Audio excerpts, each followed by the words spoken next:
Well, welcome to Day Planner on this Thursday. I'm Heather Tesch along with Todd Santos, and we're taking you to the front lines where snow has arrived in the Midwest and the Northeast.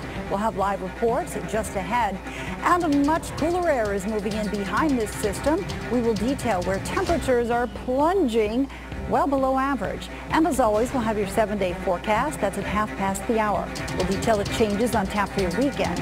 First, though, here's Todd. But it still will be cold, and you're still going to have the winds around. So that's a look at the Midwest as we take a check to the southeast. Now, we've had some wet weather, maybe a couple of spotty areas, not a real big deal for us. But generally what you'll find is it's going to be windier today. We'll notice that, but that system sweeps out, and then you'll find really sunny conditions as we continue to go through our Friday. Todd. Times said there is a wintry mix of opinions, and that's because, some people love the snowfall and other people have been enjoying the lack of snow. As far as it today, though, it is certainly out there. You notice across the Great Lakes, the Midwest, and then into New England, and then you're going to find some of the wet weather too in between. Otherwise, still some very quiet areas, but we will find more sweeping toward the coast. As it moves toward the coast, there's that colder air that comes in, and that includes in and around the Midwest, and that'll sweep eastward. The West, though, that's where we have some warmer air, and ultimately that too will slide eastward.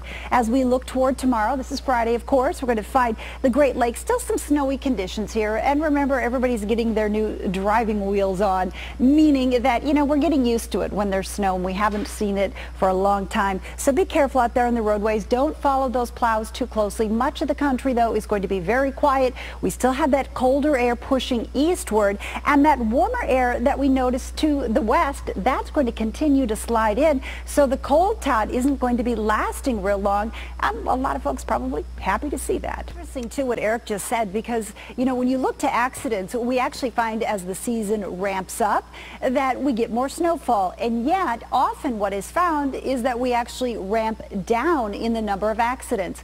It's those initial snowfalls when you get the majority of the accidents. Well, as we look to the big picture, we've got that big trough in place in the middle of the country. When you have a dip like this, it's pulling down that cold Canadian air. That cold air is in the middle of the country, but it will gradually work its way eastward, and that means that cold air will be moving across the Great Lakes and into the Northeast. In the meantime, you're going to find warming conditions continuing to build through the western part of the country. Now, we want to have our focus forecast here, and one of the eastern have some of the cooler numbers. You look, and things are very quiet. All the action is to the north. In Washington, D.C., look for those temperatures again to be on the mild side, somewhere in the low to mid 50s right now. But as we watch, you're going to find that this system through here that's coming in will ultimately drop those temperatures down. So we're going to have colder conditions coming in. And you note here that as we go into tomorrow, 40 is going to be the high temperature, and we'll have windy conditions too. Todd? That's right, Todd. In fact, we have continuing coverage of the winter storm that